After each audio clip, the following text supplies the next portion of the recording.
काशी में 80 घाट पर तुलसीदास रोज रामचरितमानस को गाते थे। एक बार गोस्वामी प्रातःकाल शौच करके आ रहे थे तो कोई एक प्रेत से इनका मिलन हुआ।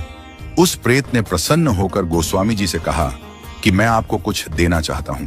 गोस्वामी जी बोले, भैया हमारे मन में तो केवल एक ही चाह है कि ठाकुर जी का दर्शन हमें हो जाए। उस प्रेत ने कहा कि महाराज, मैं यदि दर्शन करवा सकता तो अब तक मुक्त ना हो गया होता। मैं खुद प्रेत योनि में पड़ा हुआ हूं। तुलसीदास जी बोले, फिर भैया हमको कुछ नहीं चाहिए। तो उस प्रेत ने कहा, सुनिए महाराज, मैं आपको दर्शन तो नहीं करवा सकता, लेकिन दर्शन कैसे होंगे उसका रास्ता बता सकता हूं। तुलसीदास जी बोले कि बताइए। प्रेत बोला, आप जहां कथा कहते हैं बहुत सारे भक्त सुनने आते हैं। अब आपको तो मालूम नहीं, लेकिन मैं जानता हूं आपकी कथा में रोज हनुमान जी भी सुनने आते हैं। सबसे पीछे कंबल ओढ़कर एक दीनहीन कोढ़ी स्वरूप में जो व्यक्ति बैठता है और जहां लोग चप्पल उतारते हैं वहीं बैठते हैं।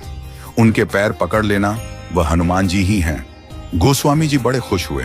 आज जब कथा हुई तो गोस्वामी जी की नजर उसी व्यक्ति पर थी और जैसे ही वह आया और बैठा तो गोस्वामी जी दौड़ पड़े और जाकर चरणों में गिर गए। गोस्वामी जी बोले, महाराज आप सबसे छुप सकते हो, मुझसे नहीं। अब आपके चरण तब तक नहीं छोड़ूंगा जब तक राम से नहीं मिलवाओगे। ये कहा तो हनुमान जी दिव्य स्वरूप में प्रकट हो गए।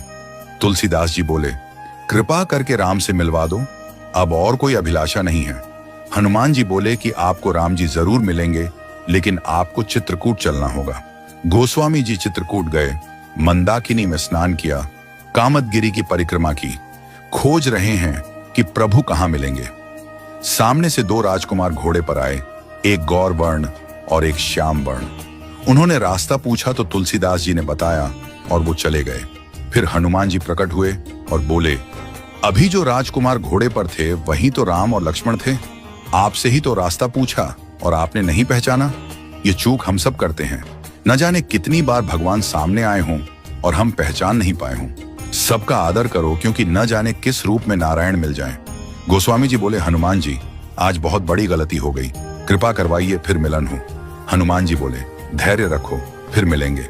गोस्वामी जी मंदाकिनी के तट पर स्नान कर चंदन घिसते हुए श्री राम जय जय राम गा रहे थे। ठाकुर जी बालक रूप में आए और बोले, बाबा चंदन बहुत प्यारा घिसा है, थोड़ा मुझे लगा दो। गोस्वामी जी ने दिया। हनुमान जी तोता बनकर आए और घोषणा कर दी कि चित्रकूट के घाट पर भाई संतों की भीड़, तुलसीदास चंदन घिसे, तिलक देत रघुवीर।